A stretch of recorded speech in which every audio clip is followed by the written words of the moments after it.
Welcome back. Look around Middle Georgia on this Tuesday afternoon, evening, whatever you want to refer to it as. Partly cloudy and not too bad temperature-wise. Now we're getting a little more sun, but because it's coming out later in the day, we avoided dealing with another one of those ridiculously hot days. You recall yesterday we had a heat advisory in effect. That's most certainly not the case for us this afternoon. Eyes down towards Crisp County. Might get a little bit of rain going there, creeping up from the south. That's where most of the rain has been so far today, is in the southwestern quadrant of the Peach State. So a little bit of that could make its way into Crisp, Dooley, or Wilcox counties.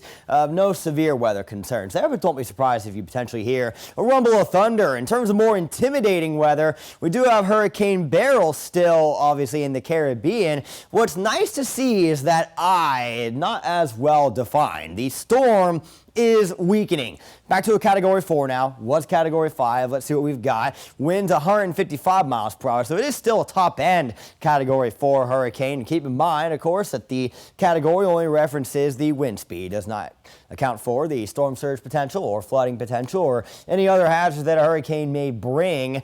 But Jamaica still likely to get a bit of a landfall and is a major hurricane. So prayers up for them. Same in the Yucatan. Category 1 storm even still be very dangerous. If there is some good news in the tropics front, it's that Invest 96L behind Hurricane Beryl not looking great in terms of its development odds. We don't need to be tracking two storms if we can avoid it. So bringing it back here, keeping in the 80s this evening, partly cloudy skies. It'll be a partly to mostly cloudy night with a chance for a shower. That's really those southernmost counties with low temperatures that are going to be in the mid-70s, low to mid-70s, I'd guess. Going a degree cooler than last night for us in Macon. We got down to 75 this morning just because we aren't expecting any rain as we go into the overnight hours, but that will likely change as we get into tomorrow, all right? A lot of cloud cover expected again for our Wednesday, perhaps some showers around sunrise, but thunderstorms will be more likely as you go through the higher parts of the day. A lot of low 90s expected.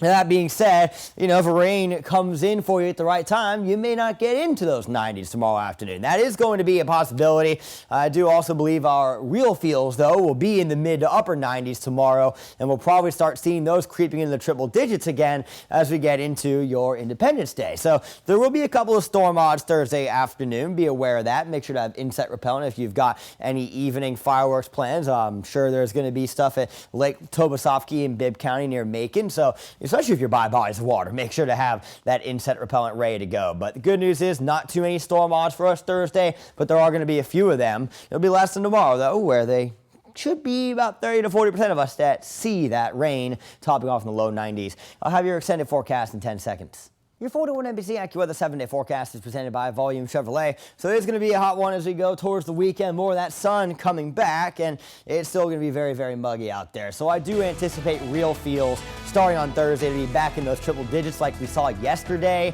and that'll probably carry into next week.